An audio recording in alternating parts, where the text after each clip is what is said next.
movie is still out, but just like the Sondheim song, I'm still here. That's right, the Mixed Reviews resident Scrooge, Gavin, is on the search for holiday movies I could actually get behind. That's me, I'm Gavin. I'm inviting ghosts of podcasts past and podcasts yet to come to join me to present to me one of their favorite holiday movies. Who knows? Maybe I won't get coal in my stockings this year. This is the Mixed Reviews special presentation, Gavin's Holiday Gauntlet. Our guest tonight is new to the show, but I hope won't be a stranger. He's a writer and critic who's been featured in W Magazine, GQ, and the New York Times. It's Kyle Turner. Yay, thank you so much for having me. Thank you for coming on. I've actually wanted you on the main show for a while, but it's such an imposition to invite. Like, our main show is about covering an entire history in one episode. And so I'm always like, cool. Do you want to do a bunch of homework? I love homework, famously. Okay. As an Asian person, I love homework. I will keep that in mind then, because in the next year, in 2022, we're definitely getting you on the main show. But because you've decided to come on and be part of the Holiday Gauntlet, I've asked you to pick a holiday movie, and I would like you to tell everybody what your holiday movie is, because it so far is the most out of the box pick. Okay, so I will preface this with I had to choose between two things. One of the runners up was a 5.5-hour film by Ingmar Bergman called Fanny and Alexander, the first 90 minutes of which is a Christmas movie, and I do love that film. But I decided to go like a little bit more fun and with a little bit less, depressing Calvinism, and go with a film called The Christmas List, which was made for TV in 1997. For Fox Family or ABC Family, and it stars Mimi Rogers, Tom Cruise's first wife, and a great actor on her own terms as well. She is in a really great film called The Rapture, which is about like a woman who is deep in sin and then becomes part of this cult. But anyway, The Christmas List is about... I wish that was the Christmas movie you picked. I picked for Christmas The Rapture, of course. But The Christmas List is about a woman in her 30s who works at a department store as a perfumier or a perfumist. And she is known as the nose. She has this uncanny ability to know exactly what perfume or scent is right for you or right for your loved one. And she is kind of unhappy with her life. She still lives in the apartment building that her mother owns. She's been dating this jerk for 4 years and he hasn't yet proposed. She just wants more from her life. And so her friend that works at the store with her tells her, why don't you just make a Christmas list? It doesn't matter if you get anything. It's just being able to sort of imagine what you can have in life and what you want from life. And maybe those things will come to you naturally, or you'll learn to sort of appreciate the things that you already have, et cetera, et cetera. And over the course of the film, after she makes this Christmas list and her friend makes her put it in the little mailbox in the store to get sent to Santa, these random things start happening to her, and she, one by one, starts getting her wish. In a way, it's sort of like the Christmas version of Into the Woods, but maybe with a little bit less of like narrative deconstruction. It's a very unique movie, I want to say. I come at every movie as a reformed critic, but also a post-production person. I work in editing, and I've never seen a film so weirdly edited before. And by that, there are so many spaces in this movie that it's almost like a sitcom, but they forgot to add a laugh track. Like right. Specifically, the part that stood out to me the most was the first time you're introduced to her mom, and her mom's like, I brought this home cooking, and she's like, I know you got it from the store. And there's this weird pauses between them both that I'm just like, what's happening? Why are you stopping? I totally forgot about dinner. This chicken has been in the oven for 3 hours. Not to mention the 2 hours of roast and roast. At least we know we won't be getting salmonella. What makes you think this is takeout? You left the salsa in. Besides, you don't cook. I was just talking with Cynthia Mottola downstairs. I honestly think David Lynch watched this Yes. in preparation to make Inland Empire. Yes. Yeah, it has that quality to it, right? Because there's something that's so like irrepressibly optimistic about Mimi Rogers in this movie, which I think is sidebar, I love Mimi Rogers as well. We actually just did a Werewolves on Film episode, and I forgot that she's the mom in Ginger Snaps as well. And she's kind of similar in that movie. Like when the daughters kill a person, she's kind of like, well, I guess we'll just have to bury him in the backyard and leave town. And it's just like, what? But yeah, she has this unique ability that, like, even though she's in this dead end job, because she keeps getting demoted for it's like unclear why her boss doesn't seem to realize what a perfume genius, as they actually do say in the film, that she is. She's dating this horrible man who, like, not only doesn't seem to have any chemistry with her, can't seem to act, and she is, you know, like you said, she lives above her mom, and it's this not necessarily oppressive relationship, but clearly her mom has goals for her, and she's not meeting those goals. Right. There are boundary issues there. Yeah, absolutely. The mother, the Sheila Stevens. Can we just talk about her briefly? She has a long career. You know, she was in Girls, Girls, Girls, The Nutty Professor, The Courtship of Eddie's Father. Like, she, you know, did a lot of movies. Oh, and The Poseidon Adventure. How could I leave out The Poseidon Adventure? She did a lot of movies in the 60s and 70s. She feels like she's never acted in a movie before in this movie. It's everyone except for maybe Mimi Rogers is giving you quintessential TV movie acting. Yes. But there's something strangely charming about it and very sincere about it that I feel is a little different than other Christmas TV movies. And I do like Christmas TV movies. I think they're really great passive viewing experiences. That's a perfect way to describe it. Passive viewing, actually. I've heard that before, but I've never thought about it in terms of Christmas movies, and maybe I would enjoy them more if I, experienced them that way. I totally get it. They are, since a lot of Christmas movies and romantic comedies follow similar narrative and structural architecture, I think it makes sense that their enjoyment is predicated on their predictability. And I think what's interesting about the Christmas list is that there's something that is not quite predictable about the TV acting for me. It's like slightly left field. It's not as straightforward as one would necessarily expect, or maybe it's like the really good version of something that you expect to be mediocre. Like if you're primed for like we both live in New York, right? If you're primed for like some sort of off-brand fast food, and then it turns out that you got Wendy's, which is still fast food, but it's like good fast food, in my opinion. I'm a big Wendy's throwing person. that gauntlet down. Yeah, I think that's what ultimately makes this film so charming. And then you have Mimi Rogers, who is also a really good actor, has this irrepressible charm, and has... I think her and the little boy, Danny, have a real sense of chemistry. And I think that they are both able to locate the real earnestness and the real tenderness that's rooted in like this idea of scent and memory as inextricable from one another. Scent and personal history, rather. That's actually a really solid point. And actually, I will say that you didn't even talk about this subplot. There's a subplot in which a boy comes to her like fake Macy's and wants to buy a perfume scent that was the scent his mother used. And she ends up finding out that his mother has passed away.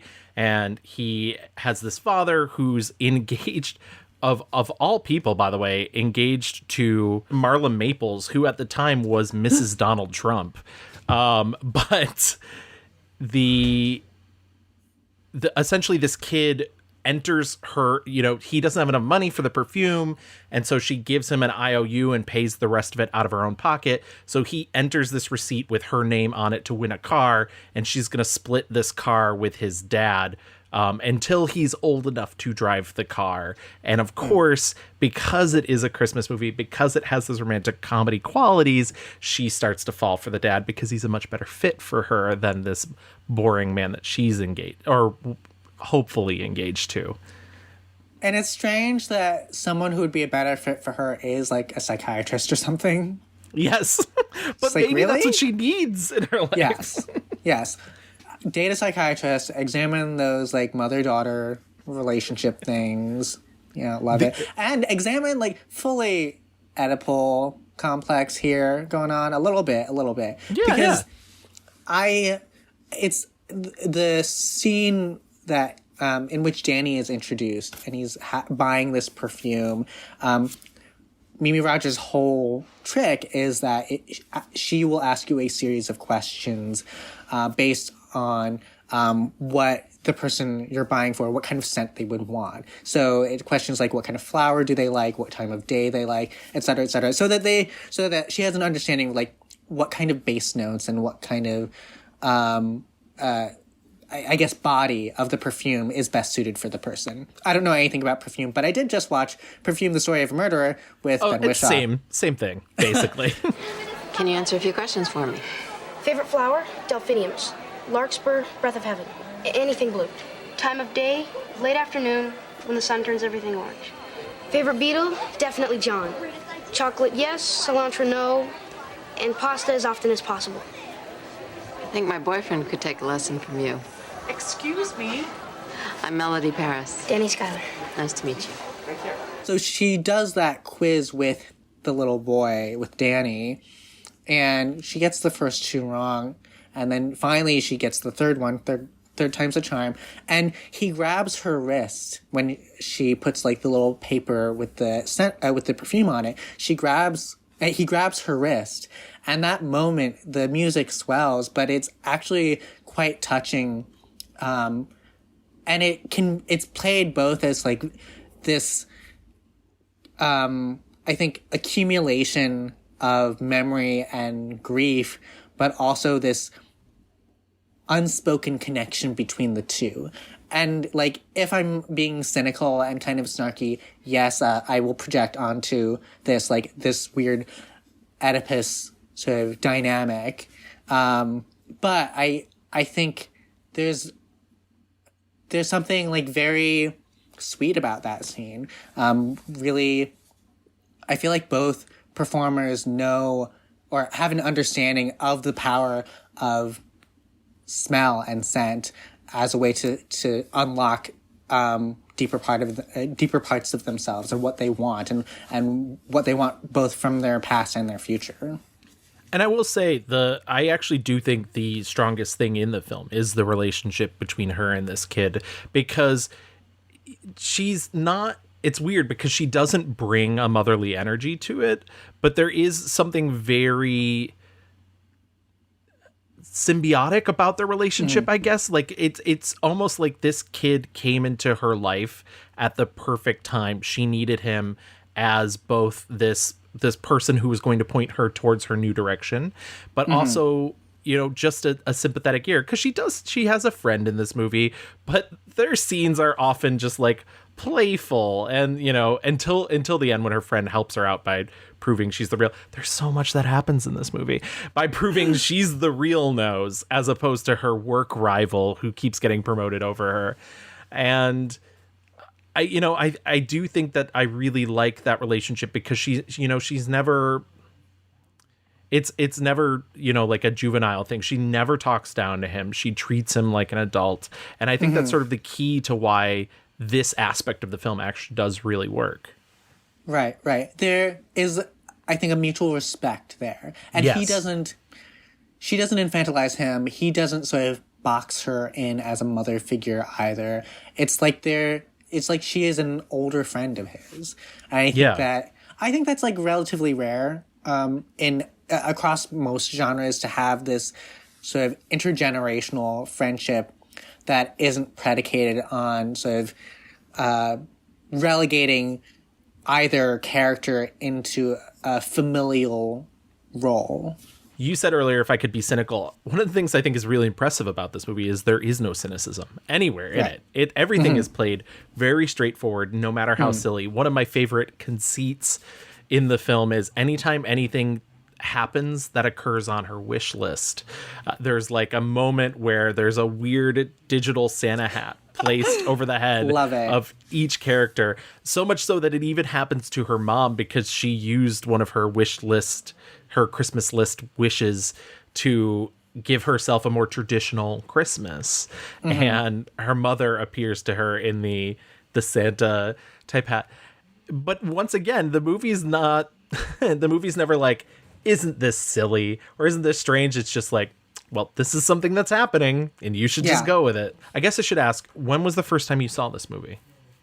I really couldn't tell you like a specific time. It's almost as if this movie has always been in my life, at least since 1997. Is there a chance you wrote a list and asked for it? I mean, my mother and I would watch ABC/Fox Family's 25 Days of Christmas every year when I was growing up, and this was on the regular schedule, and so I would say that around 97, 98 is probably when I saw it, because it was just very comforting. It's a good comfort movie. It is not super intellectually demanding, but it's also I think maybe this is too disdainful of other made-for-TV movies, but I also don't feel that it's condescending to the audience. I think it knows what it is, and it takes a bit of pride in what it is, and I like that. And yeah, it's never, it's weird because it certainly does follow a formula, but because there's so much happening in it, there's so many disparate little plots, and they do find a way to wrap up. They do, but there is so many characters to follow that are around Mimi Rogers' orbit that it doesn't feel like, she's not like a big time lawyer who's gone to a small town to shut down an inn or anything. It doesn't seem to follow that basic thing that I think everybody sort of gloms onto for Hallmark movies. And I do wonder if the prevalence of those Hallmark movies, or even the 25 Days of Christmas movies, is that people are comforted by the repetitive nature of them. Absolutely. And so like this doesn't really have that, even though it is very much a Christmas TV movie. Yeah, absolutely. I think that it deviates from that formula while also retaining I think the straightforward earnestness of that genre is what makes it both comforting and a little bit surprising. Like there is a lot going on in this movie. There's so much going on. There's so much going on. I was a little shocked because I was trying to, when you did the synopsis, I was like, yeah, that all happens, but also so much more happens, and it's like barely an hour and a half. Right. And in spite of the fact that there is a lot of plot, I don't feel that it's top heavy or totally convoluted. I think it is as straightforward as a film with this many different subplots can be, and I do think that it is able to get away with that through the charm of its cast. Absolutely. And I mean, more than anything, through the charm of Mimi Rogers alone. Right. She has, like I said, there's this optimism, there's this happiness. Even there's a scene where she cashes out her Christmas club, which, by the way, the fact that they even talk about Christmas club in a movie blew me away, because I grew up of not a lot of means, so I know what a Christmas club is. And when they cash it out and there's the whole like, well, it's $5,000, and she's just like, disbelief, but she's like, I'm not gonna fight it. I'm just gonna take the money, and just not gonna be like, no, please, that's not mine. Nope, that is my money. Does Christmas Club still exist? I don't think so. I mean, I haven't heard anybody mention it in a long time, but it's definitely very much an 80s, 90s staple. Right. Yeah, I know so many people who did that growing up. But anyways. Yeah, there's something in her voice. It's almost feather-like in a way. Oh, that's a great way of describing it. I mean, you sound like a writer. I should try it out sometime, maybe. No, it's very true. It's like soft but there are moments where she gets, there's the moment where she finally does. Actually, I don't want to say finally, because there's a moment where she breaks up with her possible fiance, and then he still comes back at the end, and I was like, this guy cannot take a hint.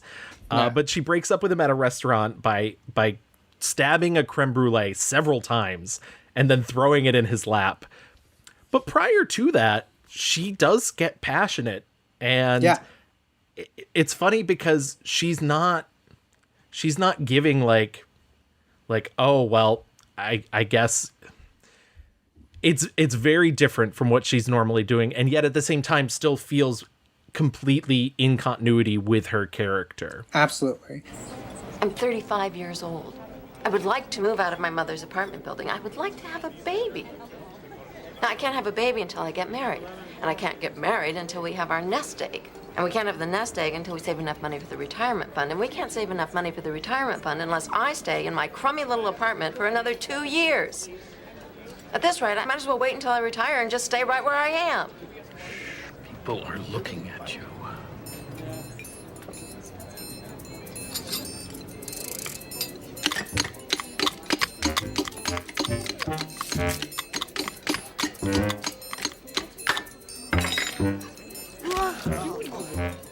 Ew, way to go, Mel. Now they're looking at you, George. It's not like she's doing like chaotic histrionics on screen. It seems like this is how this character would react when she's angry or upset or hurt. And you can see that logical escalation from the first time that they have a fight in the car. She's driving I believe Ferrari that she's sort of kind of won, and he's being misogynistic. Am I allowed to swear on this podcast? Yeah, go ahead. He's being a misogynistic dick, and trying to sort of get away with showing the car around as if it is his and not something that she technically won. And she that seems to almost be the straw that breaks the camel's back. But then there's another confrontation, as you're saying, at the restaurant where she dumps creme brulee in his crotch, and then she breaks up with him again when he finally proposes. And it's like this escalation and then this realization and I guess resignation to understanding that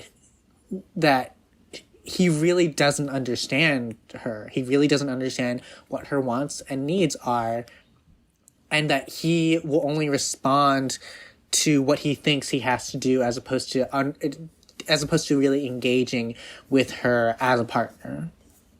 That's true. He does seem to take any obstacle that she throws in his direction as sort of a playing hard to get, which it's very clear from the character that she lays out pretty much from moment one in the movie. That's not her. She'll tell you exactly what she wants.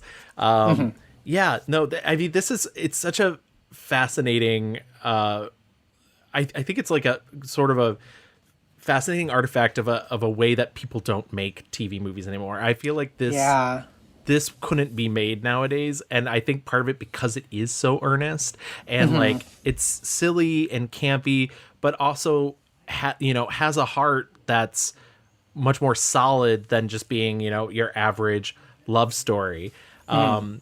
I did want to bring up director Charles Jarrett. He's a veteran of this industry. He directed one of my favorite films of the 70s, Mary Queen of Scots. And he directed Anne of a Thousand Days and Lost Horizon. So it's very strange to me that this man in the 90s was directing this, because once again, it's staged in such an odd manner. Like the way that they pull back on her apartment whenever she's talking to her mom, I'm like, this is a big sound stage. Like there is so much room in her apartment. So much room. And the lighting is interesting Yeah. in that apartment. It almost feels like those were sets built for something else, and they were just like, I mean, I guess we'll make a movie here. Yeah, yeah. And she has so many candles in her bedroom. I'm jealous. Yes. I am very envious. It's like she definitely took advantage of Bath and Body Works Candle Day, which was, as of this recording, last week. When the camera, and admittedly the best camera angle in the movie, when the camera is behind the candles and she's writing her Christmas list in the bed, I was like, are those real candles? I was like, she's gonna burn that apartment down. Like, I was like actually nervous for her, but luckily she makes it through that. Yeah. And one other thing, I want her to be happy. I want her to get what she wants. But like, a mild question I have is like, how much could you possibly want, or how much could you possibly need when you are using like a fountain pen to write your Christmas list? I know. Well, that's the thing is, I will admit, because obviously it's a movie, so a character has to start in one place, a character has to end in another place. Usually movies are about growth. They have a character's journey. But I will say this, even though, she could dump that guy, that might improve her situation. She's good at her job, so maybe she could find another job in which, and then like her relationship with her mom's not that tortured. So like, I was like, she seems pretty okay. So it's a person who moves from like okay to even better in their life. Right. Absolutely. Absolutely. I think we all want that for ourselves. Yes, we want to be starting where she is and then getting to like where she wants to go, even though many of us are like at varying places of that scale. Well, I thank you so much. I mean, I promise not to take up too much of your time, but the fact that you introduced this movie into my life, I at least have to show it to other people when we can get back to gathering amongst other people. I guess I want to say what I take away from this film is no one should be happy just being complacent. There's always something better, even if you have to wish for it. There's always something better. There's always something better, or there's always new relationships you can form over perfume. Yes, of course. I thought of a really dark joke, and I won't say it. I'm just going to cut out. I was going to say I learned that from my alcoholic aunt. I learned that from my dead dad. Oh no! This is my favorite type of humor, is the dark kind. So. I guess that explains why I love Christmas so much. Thank you so much, Kyle. I really appreciate having you on. This is your chance to plug whatever you want. Take as much time as you need. Tell everybody where they can find you. Thank you so much, first of all, for having me. This was so much fun. I'm so glad that I got to introduce this movie to you and hopefully to your listeners as well. This is With Fanny and Alexander, my favorite Christmas movie of all time, and I make it a tradition to watch it every year. So I'm glad to have gotten to share it with you. But you can find me on the internet, on Twitter at Tyle Kerner, TYLEKURNER, just a spoonerism of my name because I am a very creative person. And you can find my writing around the internet, like W Magazine and GQ and the New York Times. And I have a piece recently in W Magazine about whether House of Gucci is camp or not, or whether that actually matters in the first place. It's the important questions. Yes, exactly. I like to ask the important questions. I also am very glad that you start off with like a little Sondheim reference because I have been trying to honor his memory by listening to as many playlists of his work as possible. How could I not? Such a genius. In the words of Sondheim's song from Saturday Night, what more do I need? Kyle, thank you so much. I really appreciate you coming on, and I will definitely have you on the main show in the new year. So, start thinking about a subject now because we'll do it. Okay. We'll do all the research. And creating a little course has been my dream for years since I was in utero. Honestly, I was creating syllabi in my before I was born. I was just wearing a dunce hat. But thank you so much, everybody, for listening as well. And I hope you continue to have a great holiday month. Thank you for listening to this The Mixed Reviews special presentation. If you want to contact us, you can always find us on Twitter at The Mixed Reviews. You can find us on Facebook, just search The Mixed Reviews. You can always contact us by our email, reviewsmixed@gmail.com. Feel free to check out our Instagram at @the_mixed_reviews. And if you want to continue listening to the rest of our episodes, subscribe on any major podcast app. We're on Spotify, Stitcher, Google, Apple, Audible, Amazon. And if you do listen to us on Apple or Audible, stop by, leave us a 5-star rating, and write a little review. We'll read it on the show. Once again, thank you for listening, and I hope you're having a happy holiday. Fast away the old year passes, fa la la la la la la la la. Hail the new year, lads and lasses, fa la la la la la la la la. Sing we joyous all.